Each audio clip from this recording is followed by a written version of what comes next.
So, I don't really know why, but it seems like all of the worst YouTubers have this obsession with going to Japan and breaking laws, filming themselves while doing it, then posting it to their YouTube or live streaming it. Today we've got another one, Fidias, famous for his video where he walks around a poor country and gawks at all the poor people the entire time to like show how rich he is or something. He's back with another great life choice. Fidias decided that it would be a good idea to do a video about how he was getting free travel around Japan by just not paying for the services he was using. That's right, the entire premise for the video was just, yeah, so I'm gonna take a train and not pay for it, which is on its own just a terribly boring video premise. But when you think about the other recent events in Japan, namely the streamer Johnny Somali getting arrested after being a public nuisance in Japan on his kick stream and facing serious jail time, you've got to question Fidias's critical thinking skills. It probably isn't the best thing to antagonize a country that's already angry enough at internet personalities. But hey, that's just my opinion. Today we're going to talk about this mess. I assume that Fidias has left Japan already, because I couldn't imagine posting a video where you do nothing but commit crimes while you are still within easy reach of the authorities that could bring you to justice for your crimes. But like I said, I don't think Fidias has a great capacity for critical thinking. So what exactly happened? Well, Fidias posted a video to his YouTube channel, which weirdly has over 2.3 million subscribers, despite putting out such mediocre content. Speaking of subscribers, subscribe to my channel now if you haven't already. This video was called I Traveled Across Japan for Free. In the video, he competes with 3 other YouTubers to travel up the Japanese countryside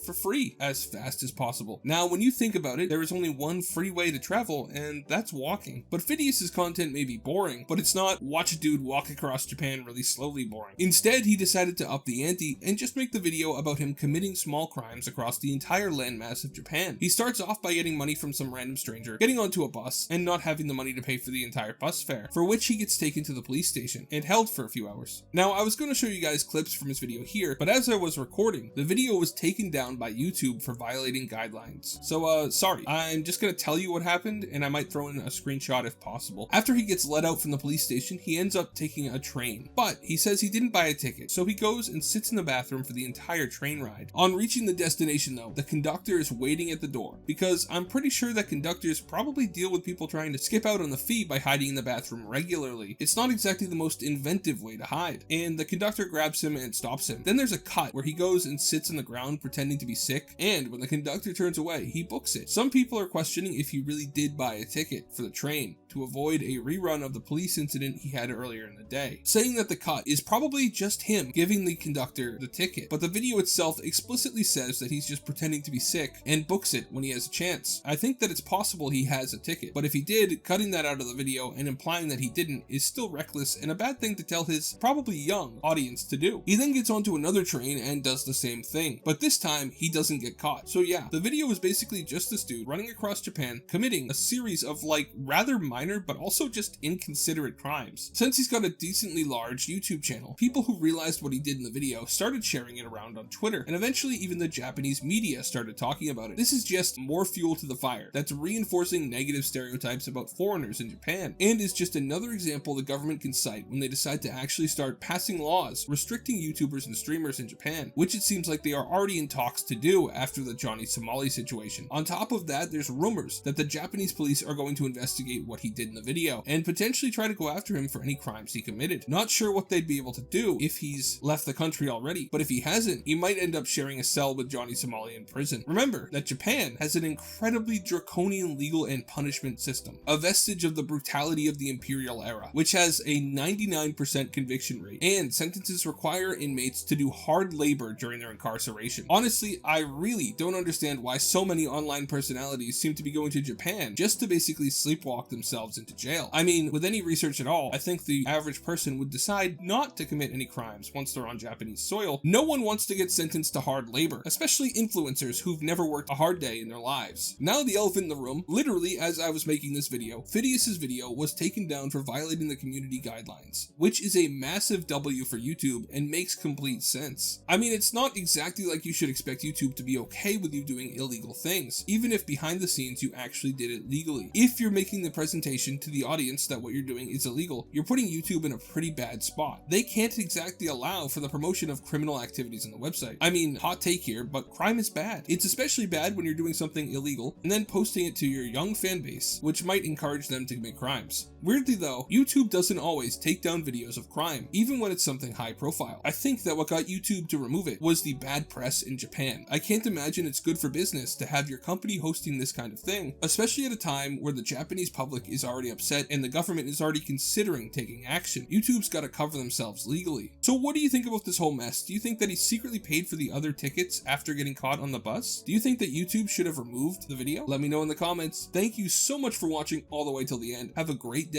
and God bless you.